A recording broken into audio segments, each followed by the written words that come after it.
views and opinions expressed in this program are those of the participants and do not necessarily reflect the views of BronxNet or the program underwriters.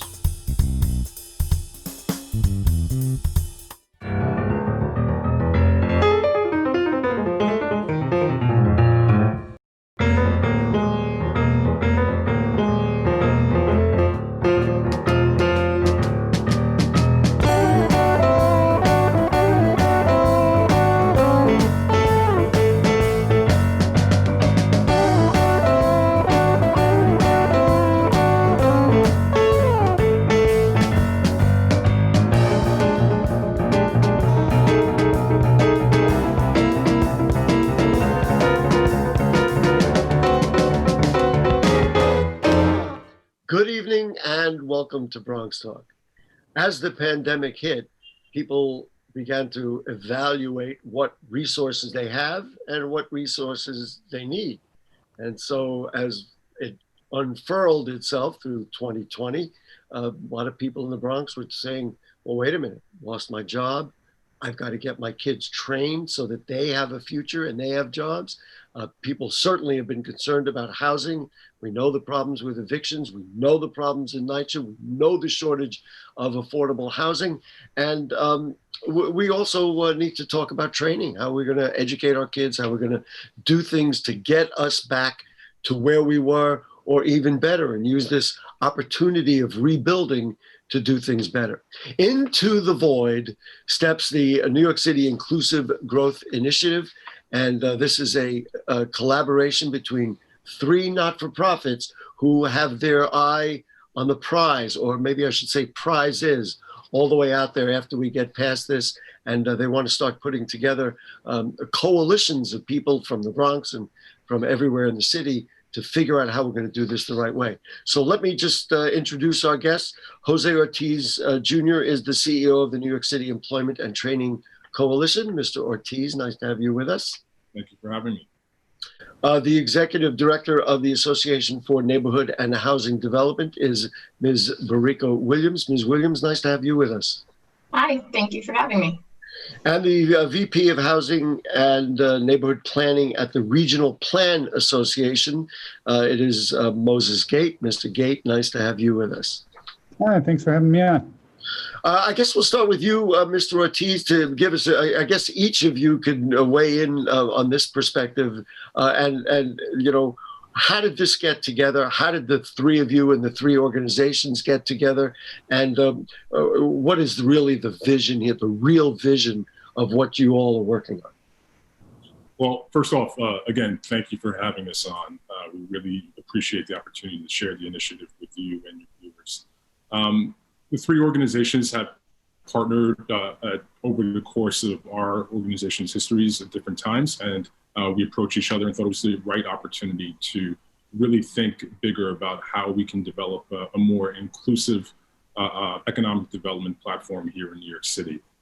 First, the three organizations, as you mentioned, the New York City Employment and Training Coalition, the Association for Neighborhood Housing Development, and Regional Plan Association, are partnering on this initiative called the New York City Inclusive Growth Initiative, which is a project to develop a plan for an equitable citywide recovery with a focus on economic development, job training, and affordable housing.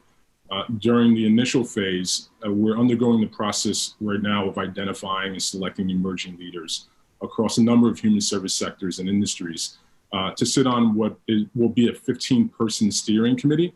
And we're currently in the process of actually selecting those individuals that will best represent the diversity of New York City, especially in areas of race, culture, gender, and socioeconomic standing. And the reason why we're selecting this committee is to, over the next 2 years, develop an agenda for inclusive growth here in New York City. We're proactively looking for people and being inclusive of people with non-traditional educational experiences, people that don't often have access to civic influence in New York City, and people with working class backgrounds and occupations. So the New York City Employment and Training Coalition just thought it was an incredible time for us to really undergo this effort. It's never been more important, and our partners at ANHD and RPA are just really the right organization to work together on this with. Ms. Williams, one of the words that I would like, if I had a marker and I could mark his statement there, is equitability. Could you talk to me a little bit, because equitability and certainly fairness and social justice is something that people use and they pretend, maybe I'm answering my own question, they pretend it's an isolated thing. Oh, so we do housing and then we'll do social justice like it's two separate things. But social justice really crosses across all of these things. So talk to me about that component in the planning as you continue to develop not only the people you select, but the entire process and plan. No, and you hit it exactly, right? What we don't want to do and what we are looking to shepherd and lead in the city is that we're not making choices about equitability and inclusivity and other areas of development. This should not be an either or decision. And as we recover out of COVID, as we rebuild, the question for us is, do we just go back to what we had before, or are we actually going to set forward a path to say what we are looking to do is to incorporate, to include, to build and lift up so many New Yorkers, especially Bronx residents? Moses can talk about some of the ways that the Bronx has been hardest hit, not just by COVID, but in various different forms and indicators. Everything, right? It's literally so much everything. Everything. I'm sorry, right. I have to say it. Yes, no, it's absolutely true. ANHD did some of the early COVID research, looking at COVID rates of concentration of people of color, of our essential workers, and where people couldn't pay rent. And you see places in the Bronx light up, right? So we know where people have been struggling, not just in the midst of COVID, but for decades. And the question is, are we going to create policies, create plans that rebuild us to what we are and say, okay, or do we recognize that what we really need to do is create a new kind of rebuilding, of growth, and of development in the city that puts those folks first and foremost in the center of the plan? I just want to go back to the equitability thing, and maybe it's obvious, in a way it should be obvious for just about everybody. In housing, what is it that is that germ of inequitability in housing that makes you say we've got to do this differently? So, for example, there's any number of things in housing, right? We often make decisions where we say what we need to do is put forward and first and foremost some of the market rate needs in an area, but that we don't think about the fact that we've got a huge set of the population in that area that can't afford even the affordable housing units that are set forth in that development, right? So it's not enough to just say we have some affordable housing units in that building. We really need to be thinking about, what does this mean? Is this affordable for local residents? Is this affordable for everybody from the bodega owner or the home health aide all the way up to a city worker, up to a professor, all of which are part of the Bronx residents, right? Like that's who the Bronx is. That's what makes it so different and unique. That's both the challenge and the solution. You certainly want to have something all-inclusive. When you speak, I mean, all I can hear is the words that I've heard for years now: affordable for who? Right. And that is the challenge. One of the things that we never really do in this city, and certainly in the borough of the Bronx, is planning. And that's why one of the things I was very glad, because this seems like it's been very smartly put together. So, Mr. Gate, talk to me about, how do you create a plan and then this is what we want to see in this neighborhood. We got the community board. I mean, we're going to have to talk about political input, the various economic factors. How do you make a plan in a complex urban environment that actually can work? So I don't want to present it as kind of an easy task. New York I thought I already did that, and it's not an easy task. No, New York is 8.5 million people, and we've got a lot of different opinions among our 8.5 million people here. And, it can take time to kind of come up with a plan and come to consensus. But the thing I want to emphasize is, other cities do this. Other cities have planning processes that work. Other cities are able to build new infrastructure in a way that works for the people in the neighborhood and also the city as a whole. And in terms of planning, I think a real key part is that the earlier people feel like they're involved and have a stake in the plan and have influence over it, and have some agency in developing it, the easier it is to get people on board. So, when you do a plan and then you present it to everybody and say, hey, here's your plan, maybe tell me what you think about it. Maybe we'll take it into consideration, but here you go. That's not really a recipe for inclusivity. And it's also not a recipe for getting anything done. So, what we're trying to do is we're trying to really start at the beginning in terms of that. We can't involve all 8.5 million New Yorkers off the bat.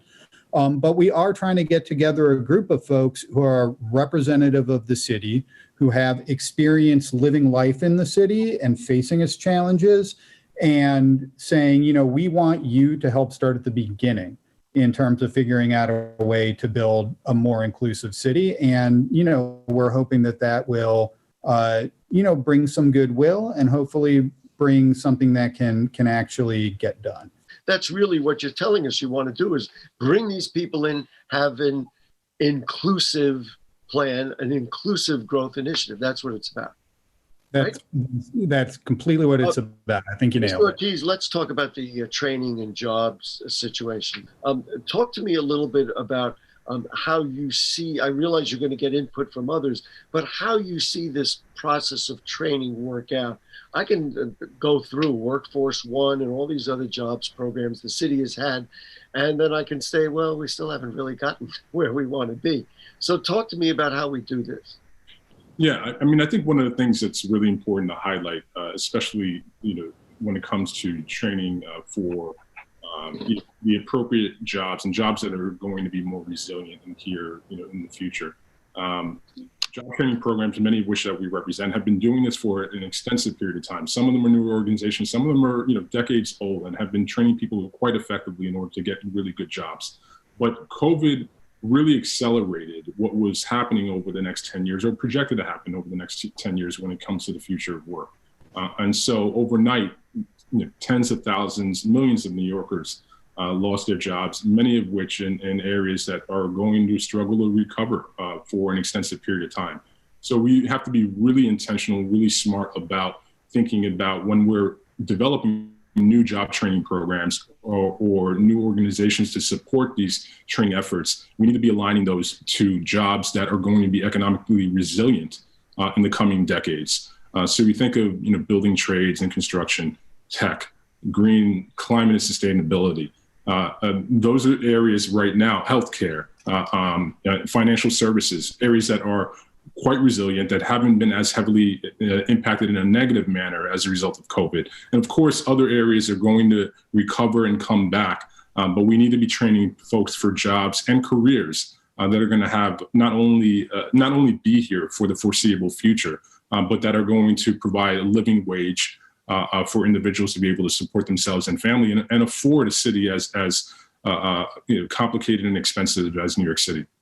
In order to do this, there's no question it has to interface with various levels of education, because if you talked about good jobs, instead of just a job, instead of just working in a store, there's nothing wrong with young people doing that to make a little money. I mean, of course, but we want to build careers. In order to do that, you're talking, I don't know how far you want to go down to the grade school level, but you're talking high school training, you're talking community college training, and and then beyond up to 4-year colleges and even into graduate schools, all of which in the borough of universities, I must say, that we have here in the Bronx. Talk to me about how just this would unfold that could include, frankly, the educational structure that in many cases has left a lot of our kids behind, let's face it. Absolutely. I mean, I see no distinction between the K16 system and the connection to workforce development and job training. You have to have an effective K-12 system and higher educational system that is going to train people for jobs and not simply provide them with an educational experience that is one that is not going to lead to long-term employment. And so K through 16 is a fundamental element of this particular initiative. We're looking to identify folks that have that particular expertise, especially folks that have that expertise in directly aligning it to job training and talent development. But there is no distinction in my eyes and in the eyes of many of the folks that we serve. The workforce development sector in many ways serves two groups of communities, folks that have fallen out of the workforce and require some reskilling and retraining, and others that haven't been successful within the educational system. And so we need to connect those two things together in a more effective manner in order to have a more resilient economy. I'm going to give you my editorial comment, and that is that we used to have a lot of programs, take your daddy to work day or take your daughter to work day, trips that take kids to offices. I mean, certainly BronxNet Television would, when we had studios that were active, we'd welcome him into the studios and kids would begin to see. But what happens in the education system, they're so pressured by the tests and the teacher and certainly lack of resources. I mean, we list all the problems that we never seem to get there. I'm hopeful that what you say, Mr. Ortiz, is that we will begin, and you and your colleagues will be able to get into the education systems all the way up at the Board of Regents in Albany and take a look at these things. That's Gary's editorial comment today. You're absolutely right. I mean, we need to connect folks and provide more increased exposure to young people at an earlier age to the opportunities that exist in terms of new positions and job growth. I mean, people in communities that we often serve, particularly in communities like the Bronx, where I grew up, and feel very connected to. As I mentioned earlier, my family still resides in the Bronx. Many people are not exposed to the types of careers that are resilient today, and so we are available to them. They can get there, and they don't even know that they can get there. I mean, Ms. Williams, I just asked about Mr. Ortiz to connect what he does to the education system in order to view housing in an appropriate way. Maybe we'll put NYCHA aside, which is not to say we're not concerned about it, but it's not development of new housing. We've got a couple of projects in the Bronx, for example, La Centrale over on 149th Street, La Peninsula over in the Hunts Point, which really have taken in, it's kind of like that's what we want. One of them is going to have a YMCA in it. Another is going to, be dealing with a lot of open space and all that. I mean, there's a lot of things going on. So I'm going to ask you the same question about connecting what your agenda is to, the larger, to developers, to community boards, and we're going to have a new city council very shortly. How do you see that playing out, and where do you see you folks playing? Because I don't think you could do what you want to do without the real estate industry and everybody else.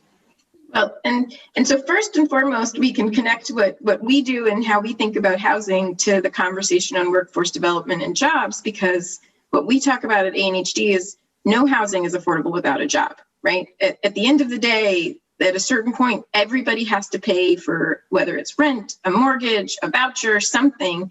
And so housing has a cost. And in New York City, that's a very big cost, right? It's somewhere between 30 and 40% of most people's income in New York City. And in the Bronx, that's 35 to 45, right? So we're bumping that number further up.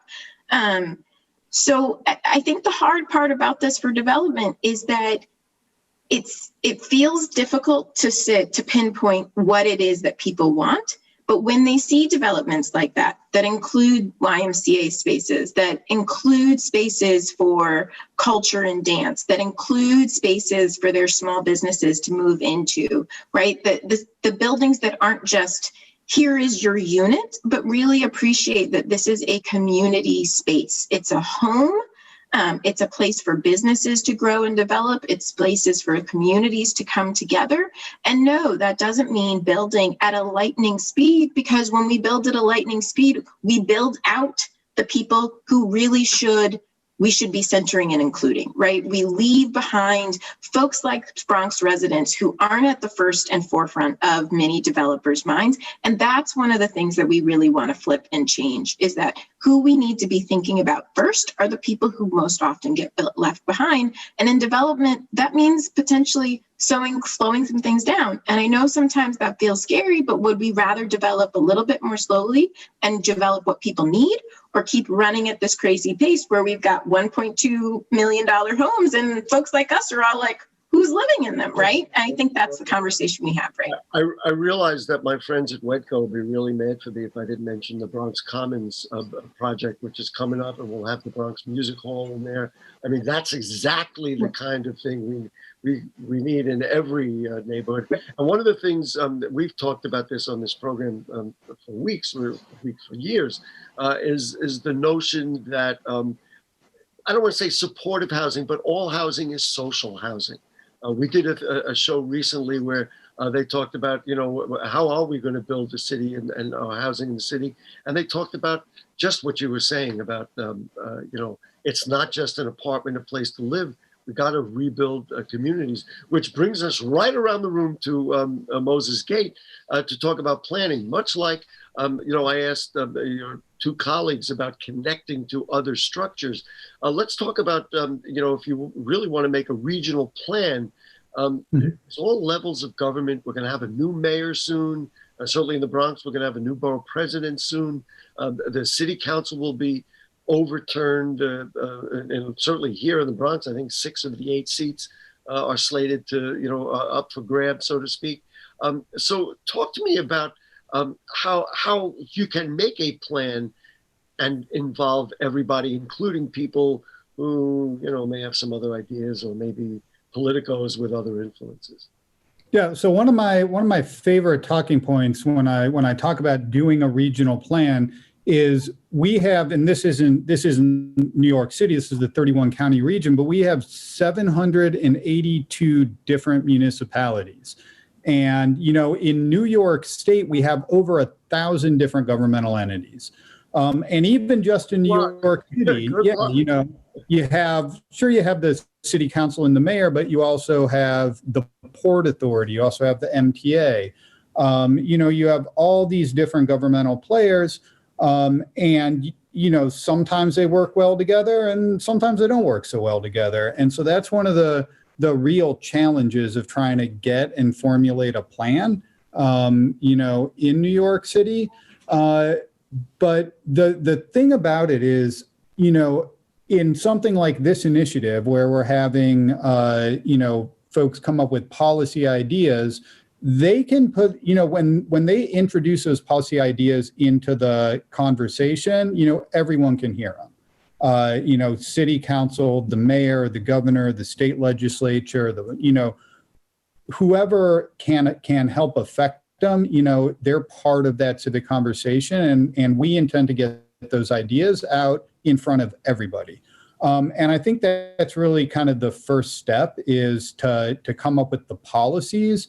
And if you have the right policies and people can get behind them, then the next step it becomes a lot easier. And that's figuring out the governmental mechanisms to make them work. I think that's one of the values of this collaboration, that you've got 3 large organizations going to bring a lot of people. All right, in the few minutes I have left, we'll start with you, Mr. Gate. I want you to tell me in your mind, because part of this is to recruit people to be on the steering committee, and I guess people to nominate or recommend others.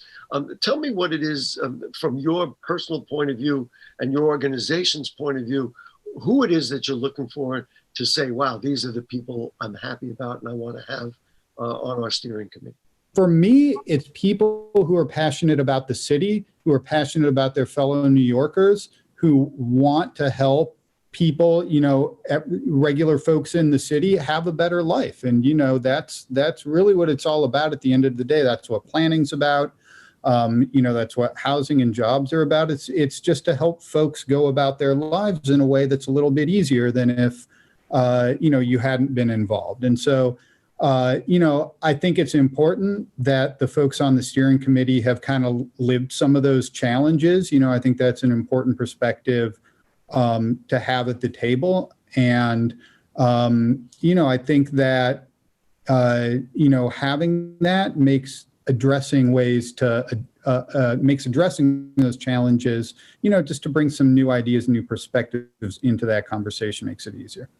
Ms. Williams, one of the things in the materials that were circulated that they were looking for people, and Mr. Gate addressed it slightly, people who maybe have non-traditional jobs, people who haven't had a voice.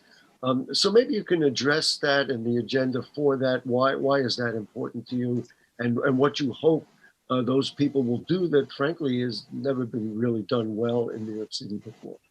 Yeah, because I think one of the things from our various different organizations we recognize is that we regularly interact with residents and community members in the city who are deeply committed to these issues, but it's not necessarily their job, right? So folks who are engaged in what's happening in their local community are showing up at their tenants or community meetings, are participating in the midst of COVID of neighborhood cleanups and trying to help and support their small businesses. And they're really invested in this. And one of the struggles is our city government structure actually makes it really difficult for a lot of residents to engage in a meaningful and committed way over time. And so part of what we're saying is, you can be a tenant in NYCHA, you can be a full-time teacher, but if this is something that you believe and want to work on, it doesn't have to be your day job. It can just be something that you say, I have a way to contribute to this and I want to help.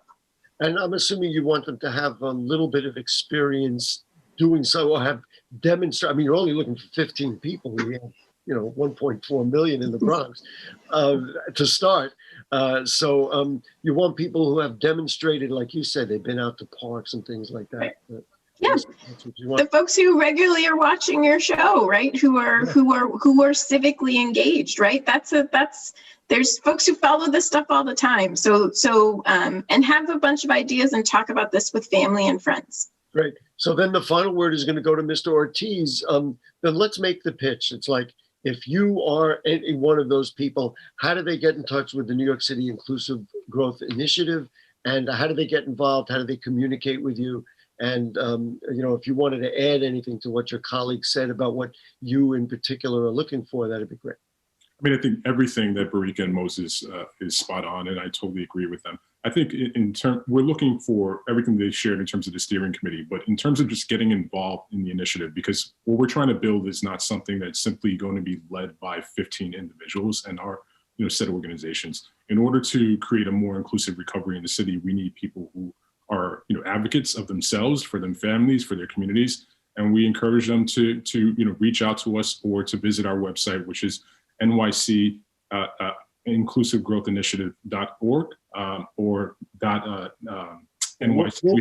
You give it to us, we'll put them all up on the screen. We just want people that are civically engaged, who care deeply about their community, about the Bronx, about the boroughs that they live in, and to share new ideas and fresh faces. I can tell all three of you this is exactly why BronxNet Television was created, to have these kinds of conversations. And certainly as it goes forward, I personally and BronxTalk and certainly the station will be completely committed to supporting these kinds of efforts, helping specifically the people of the Bronx, but the people of New York City do better as we climb out of some of the difficult times we've had. So Jose Ortiz at the New York City Employment and Training Coalition, thank you. Barika Williams of the Association of Neighborhood and Housing Development, thank you.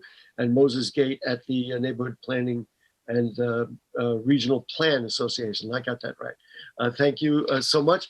Folks, stay safe, wear your mask. We'll be back next week. We're going to be talking about vaccines and why some people are concerned about it and how we're going to make sure that everybody gets to take the vaccine.